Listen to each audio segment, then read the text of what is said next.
Pengukuhan secara serentak 10.000 RT, RW, LPM, dan penasehat Wali Kota Makassar.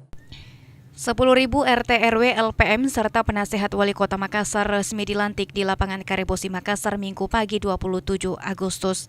Dalam kesempatan tersebut, Dani Pomanto menyampaikan jika pelantikan ini merupakan wujud konsolidasi secara organisasi sampai ke tingkat bawah yakni RT RW, LPM serta penasehat Wali Kota.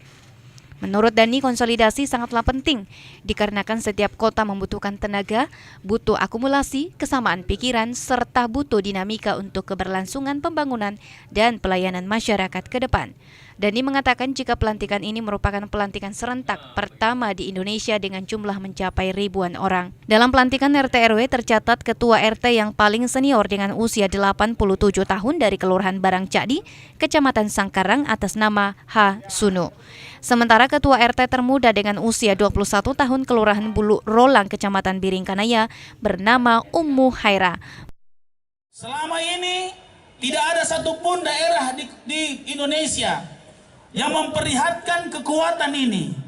Makassar ingin kebersamaan ini 10.000 tokoh masyarakat yang terdiri atas penasehat wali kota di kelurahan, RT, RW, dan LPM adalah kekuatan besar membangun bangsa ini dimulai dari kota Makassar. Saya yakin kekompakan RT, RW, penasehat wali kota, dan LPM insya Allah akan mampu menyelesaikan atau akan mampu menemukan solusi terhadap masalah-masalah kota ini. Untuk insentif kepada RT RW, Wali Kota Makassar berlatar belakang arsitek ini mengatakan insentif yang akan diterima akan disesuaikan dengan kinerja RT RW.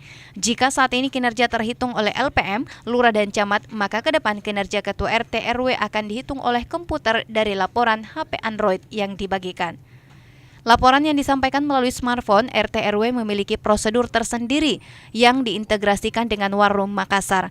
Ketika smartphone itu mati atau tidak ada laporan, maka tidak akan dihitung, sehingga penilaian kinerja RT RW dapat dinilai sudah sangat fair. Sementara mengenai penasehat wali kota dan LPM yang saat ini belum mendapatkan insentif dari pemerintah kota, Dani mengaku akan memikirkan hal ini ke depan. Musdalifah Lestari Rauf, Fajar TV dan Fajar Radio melaporkan.